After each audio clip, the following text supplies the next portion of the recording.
Hello दोस्तों, कैसे हैं आप सब लोग।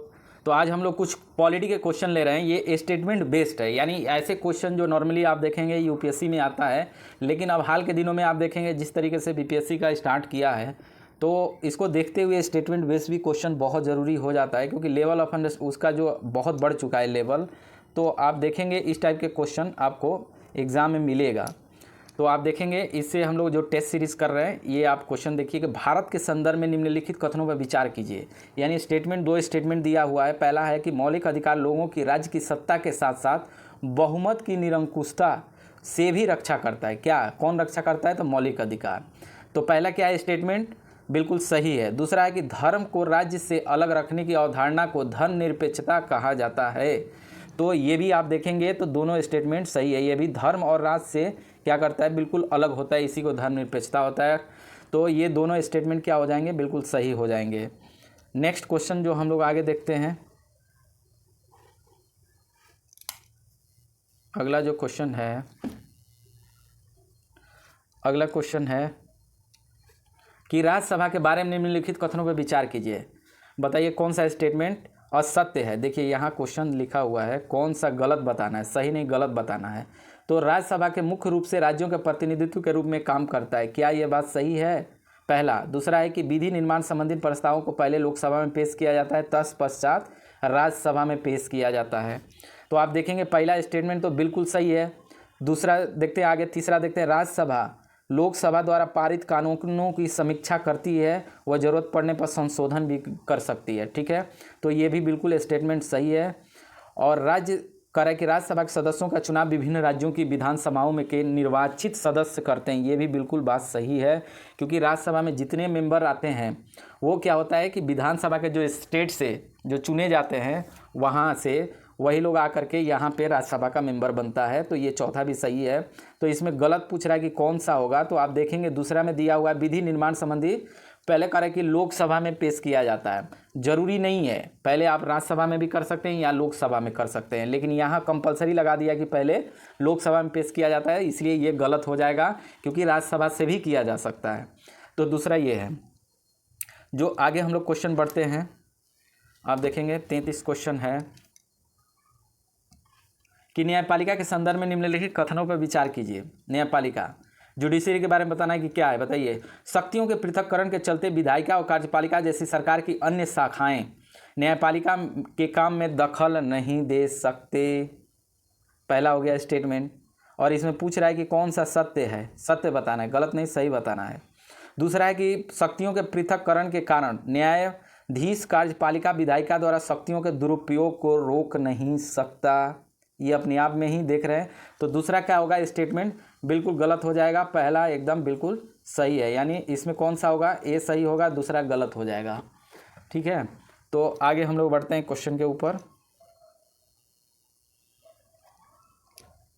अगला क्वेश्चन है कि 61वें संविधान संशोधन अधिनियम द्वारा मतदान कराने की आयु 21 से घटाकर 18 वर्ष कर दी गई है। निम्नलिखित में से प्रधानमंत्री कौन, किसके कार्यकाल में यह संशोधन हुआ? तो ये क्वेश्चन थोड़ा टफ हो गया है, बना दिया है लोगों ने। तो आप इस पर विचार करिए कि उस समय, यानी सबसे पहले ये देखना होगा कि ये कब हुआ था। ये जो आप देख रहे हैं, सबसे पहले जो 61वें संविधान कब हुआ था, ये आपको पहले ईयर याद रखना होगा, ईयर। तो 1989 में हुआ था। अब ये सोचना होगा कि 1989 में कौन प्राइम मिनिस्टर उस समय थे। तो ऑप्शन है जवाहरलाल नेहरू, अटल बिहारी, इंदिरा गांधी। अब इसमें देखिए, तो इनमें से क्या होगा, आंसर डी होगा। क्यों होगा? क्योंकि उस समय ये तीनों नहीं थे, बल्कि कौन थे, तो आपको पता होगा कि राजीव गांधी उस समय थे। कौन थे? राजीव गांधी। याद रखिएगा, राजीव गांधी हैं। तो इनमें से कोई नहीं आंसर हो जाएगा। तो याद रखिएगा, नॉर्मली पूछता है कि किस संविधान संशोधन द्वारा 21 से 18 किया गया है, लेकिन ये है, तो इसको भी आप ध्यान रखिए, कभी कभी उल्टे पुल्टे भी क्वेश्चन आ जाते हैं। तो आगे हम लोग बढ़ते हैं क्वेश्चन के ऊपर। 35वां दिया हुआ है कि 35 में आप देखिए कि भारत के राज्य व्यवस्था के संदर्भ में निम्नलिखित कथनों पर विचार कीजिए। राष्ट्रपति राष्ट्राध्यक्ष होता है, औपचारिक रूप से देश का सबसे बड़ा अधिकारी भी होता है। पहला स्टेटमेंट है। दूसरा, प्रधानमंत्री सरकार का प्रमुख होता है और सरकार की ओर से अधिकांश अधिकारों का इस्तेमाल वही करता है। तो इसके अलावा और भी स्टेटमेंट देख लेते हैं, क्योंकि एक अगले पेज में है। दो आप स्टेटमेंट देखिए, रुकिए एक मिनट, दो आपने स्टेटमेंट देख लिया। अब आगे तीसरा स्टेटमेंट की बात करते हैं। तो आप यहाँ देखिए कि मंत्रिपरिषद की नियुक्ति राष्ट्रपति द्वारा स्वेच्छा से की जाती है। दूसरा है कि ये स्टेटमेंट देखिए क्या है, और चौथा है कि संसद केवल लोकसभा राज्यसभा से मिलकर बनता है, उपयुक्त में से कौन असत्य, यानी गलत बताना है। तो आप देखिएगा कि इसमें गलत आपको साफ साफ नज़र आ रहा है, और इसका जो गलत होगा आंसर आप देखिए, तो ये तीसरा करा है कि मंत्रिपरिषद की नियुक्ति राष्ट्रपति द्वारा स्वेच्छा से की जाती है, यानी ये स्वेच्छा से नहीं की जाती है बल्कि प्राइम मिनिस्टर के सलाह से राष्ट्रपति करते हैं। तो ये स्टेटमेंट क्या हो गया, गलत हो गया। दूसरा है कि संसद केवल लोकसभा या राज्यसभा से मिलकर बनती है, तो ये भी है, गलत है, क्योंकि संसद जो बनता है राष्ट्रपति लोकसभा राज्यसभा तीनों से मिलकर बनता है। तो यानी 2, 3 और 4 क्या है, गलत होगा, असत्य होगा, और 1 और 2 उधर हम लोगों ने देखा वो बिल्कुल सही होगा। तो आगे हम लोग बढ़ते हैं क्वेश्चन के ऊपर। कर है 73वें और 74वें संविधान संशोधन 73-74 अमेंडमेंट एक्ट के तहत क्या कर रहा है कि प्रदत्त व्यवस्था के अनुसार कर है कौन सही नहीं है, पहले ये आप देख लीजिए कि यानी गलत बताना है इसमें। तो जब भी आप क्वेश्चन करिए पहले देख लीजिए कि सही बोल रहा है या गलत बोल रहा है क्वेश्चन पढ़ने से पहले। तो 36 में आप देखेंगे पहला कोई स्टेटमेंट है कि स्थानीय स्वशासी निकायों के चुनाव नियमित रूप से करना संवैधानिक बाध्यता है, पहला है। दूसरा 1/3 महिलाओं के लिए आरक्षित है। तीसरा है कि हर राज्य में पंचायती राज चुनाव के लिए राज्य चुनाव आयोग स्वतंत्र रूप से गठन किया गया है।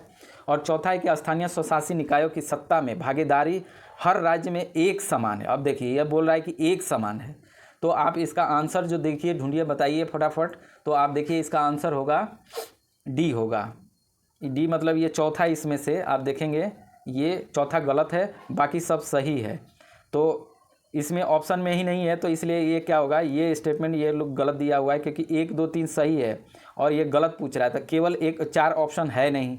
तो ये क्या है, क्वेश्चन ही गलत दिया है, लेकिन हम लोग फिर भी इसका सही कर लेते हैं कि एक स्टेटमेंट सही है, दूसरा भी सही है, तीसरा भी सही है और चौथा गलत है। क्योंकि देखिएगा हर स्टेट का अलग अलग एक समान नहीं है, बल्कि अलग अलग भागीदारी है। जैसे 33% यहाँ पे बोला महिला, तो कहीं कहीं 50% है और कहीं कहीं 33% है।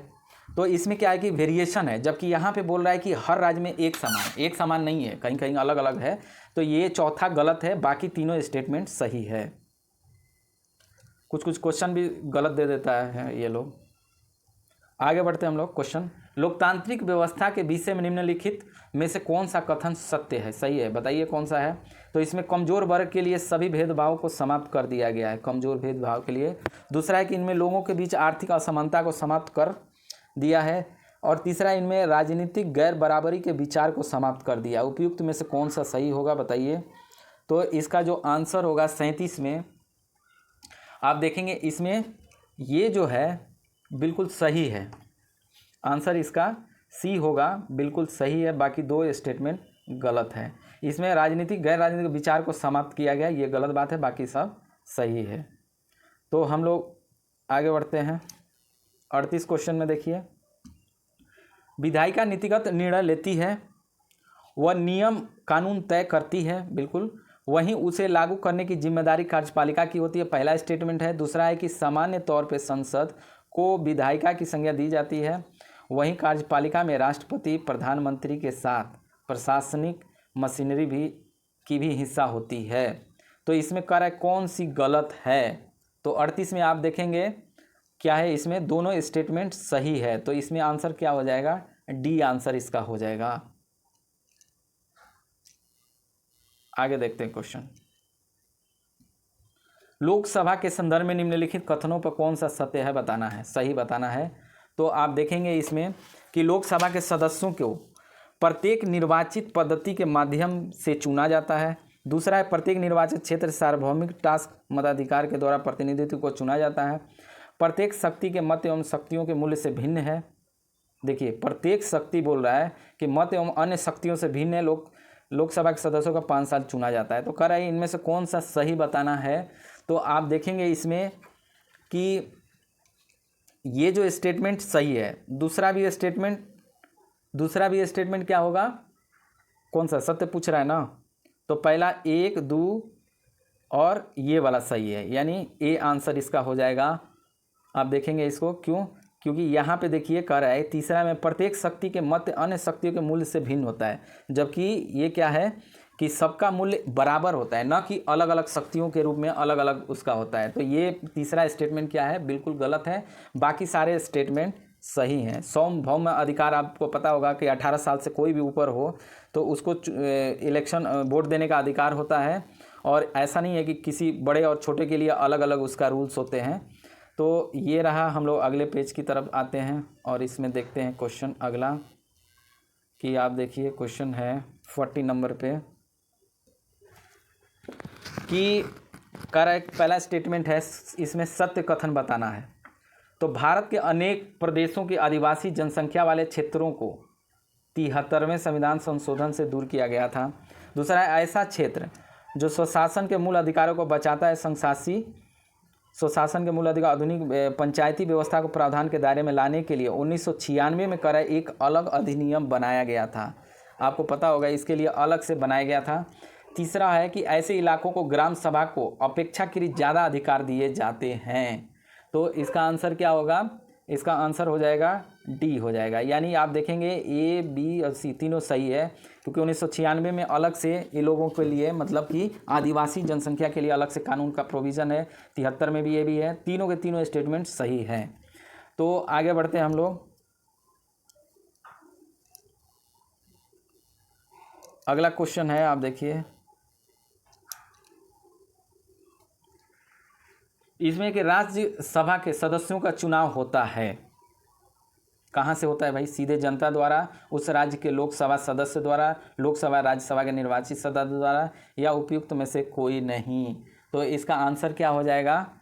इसका आंसर होगा डी हो जाएगा। क्यों डी हो जाएगा ये आप समझिए। तो इसका होगा कि राज्यसभा के सदस्यों का चुनाव जो राज्य के विधानसभा होता है उसके द्वारा जो निर्वाचित होते हैं सदस्य, वही लोग राज्यसभा के सदस्य होता है और चुना जाता है। तो ये क्या होगा? एकल अनुपात प्रणाली द्वारा किया जाता है, यानी इसको इनडायरेक्ट रूप से इसको चुना जाता है। इसको प्रत्यक्ष नहीं बल्कि अप्रत्यक्ष रूप से चुनाव होता है। तो आंसर ये हो जाएगा, डी हो जाएगा। अब आगे बढ़ते हैं हम लोग 42 में।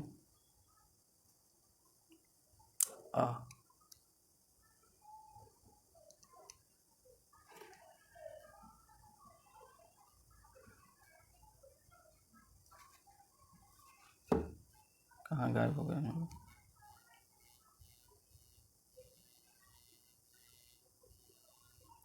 42 में क्वेश्चन हम लोग देखते हैं कि निम्नलिखित में से कौन सा संविधान संशोधन 8वीं अनुसूची के भाषा से संबंधित नहीं है, बताना है ये क्वेश्चन। तो आप देखिए कि 21वां जो संविधान संशोधन हुआ था, फिर करे 26वां संविधान संशोधन, फिर 71वां, और उपयुक्त में सही नहीं। तो इसमें जो आंसर होगा कौन सा नहीं होगा, तो अब इसमें बी हो जाएगा। क्यों? क्योंकि 21वें संविधान और 71 ये दोनों के द्वारा जोड़ा गया था, और दोनों के उसके बाद देखेंगे तो एक 92वां संविधान संशोधन भी है, उसके द्वारा भी जोड़ा गया था। लेकिन 26 का इसमें कोई प्रावधान नहीं है, तो क्या हो जाएगा? गलत पूछ रहा है, इसलिए ये हो जाएगा। प्रीवी पर्स से संबंधित है, ये किसी और से संबंधित है प्रीवी पर्स से, इसलिए ये हो जाएगा आंसर इसका। अब आगे देखते हैं हम लोग क्वेश्चन 43 में कह रहा है क्वेश्चन 43 में क्वेश्चन आप देखिए, तो निम्नलिखित में से किस अनुच्छेद के अंतर्गत अवशिष्ट शक्तियों का उल्लेख किया गया है?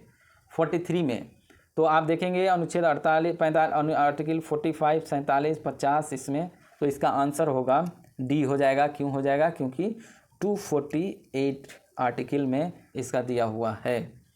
तो नेक्स्ट क्वेश्चन आगे बढ़ते हैं हम लोग।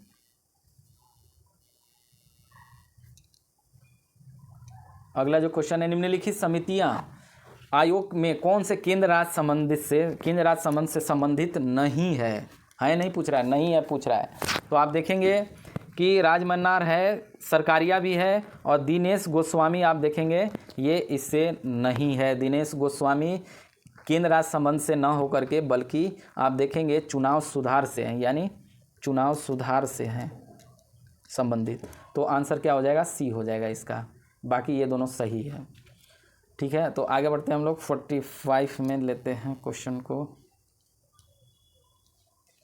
किसी राज्य के लोकसभा लोक सेवा आयोग के कार्यों को निम्नलिखित में से किस एक के अनुमोदन से संघ लोक सेवा आयोग को सौंपा जा सकता है?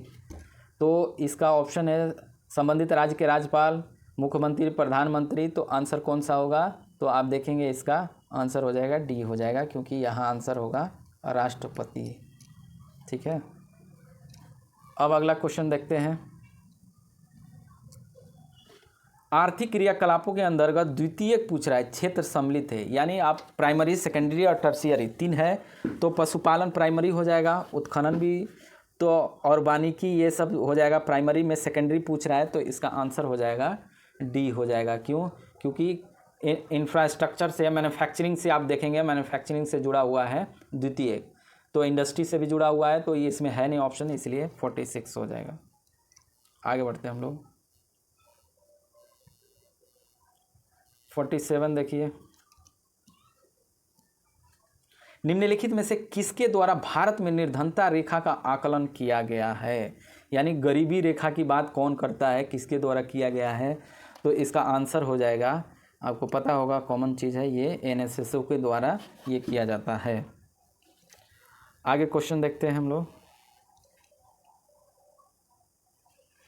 खाद्य सुरक्षा का अर्थ है सभी लोगों के लिए सदैव पोषण युक्त भोजन की उपलब्धता, पहुंच तथा इसे प्राप्त करने का सामर्थ्य है। दूसरा है कि प्राकृतिक आपदा खाद्य सुरक्षा को प्रभावित नहीं करती। अब बताइए, प्राकृतिक आपदा जब आती है तो सुरक्षा को प्रभावित करेगा या नहीं? तो कह रहा है कि स्टेटमेंट कौन सा सही है? तो आपका आंसर देखेंगे सिर्फ एक होगा सही, दूसरा गलत हो जाएगा। क्यों? क्योंकि कह रहा है प्राकृतिक आपदा में खाद्य सुरक्षा बिल्कुल है। अगर मान लीजिए कि अगर बारिश नहीं हुआ, फसल कम होगा, तो बिल्कुल प्रभावित होगा। तो इसी को लेकर के ये स्टेटमेंट गलत हो जाएगा। अगला जो क्वेश्चन है,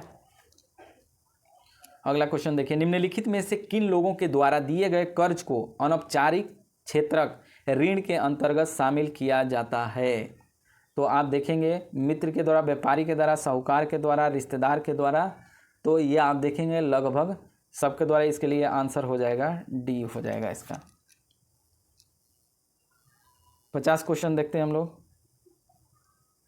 निम्नलिखित में से कौन सा विषय WTO वर्ल्ड, देखिए WTO का मुख्य कार्य है, यानी WTO का क्या क्या काम है इसके बारे में हम लोग देखते हैं।